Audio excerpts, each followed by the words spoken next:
В окружной администрации состоялись торжественные проводы призывников. Мероприятие ежегодно проводится совместно с военным комиссариатом города Якутска. Сардана Аксентьева пожелала защитникам Родины с честью пройти военную подготовку. Конечно, для каждой семьи это большое событие, ну и, конечно, для нашего города тоже. Вы посмотрели на этих ребят, какие они все красивые, какие они все, у них глаза горящие. Видно, что ребята и подготовку прошли, потому что сейчас по отдельным видам соревнований уже получили призы они определенные. Поэтому, конечно, это гордость нашего города, потому что ребята, которые понимают, что такое долг, что такое служение отчизне, это, конечно, вот я повторюсь, это гордость нашего города. И, конечно, мы пожелали им сегодня достойной службы.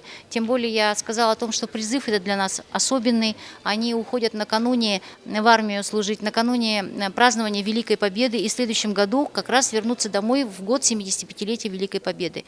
В каждой семье есть свой дед-герой, бабушки есть, и ветераны тыла, и война в каждом сердце, в каждой семье, она, конечно, оставила свой отпечаток, и поэтому мы напутствовали ребят, чтобы они не посрамили честь и светлые имена своих дедов и всех, кто воевал и защищал Родину, и сохраняли лучшие военные традиции. Председатель Ассоциации ветеранов боевых действий Николай Гребенников выразил пожелание достойно защищать Отечество и всегда помнить о своей малой родине. Я летел в субботу из Хабаровска и где-то через 15 недель летели сюда в Якутию.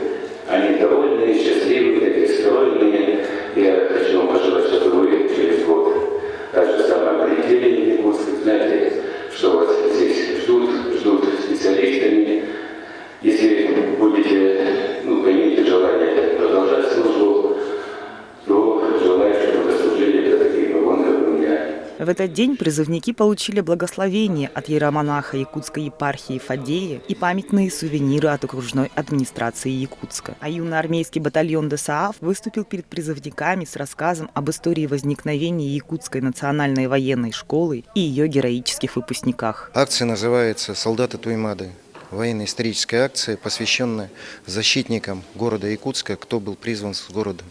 И именно с 26 по 41 год, как уже тут действовала данная школа. Подготовлено более 1000 человек.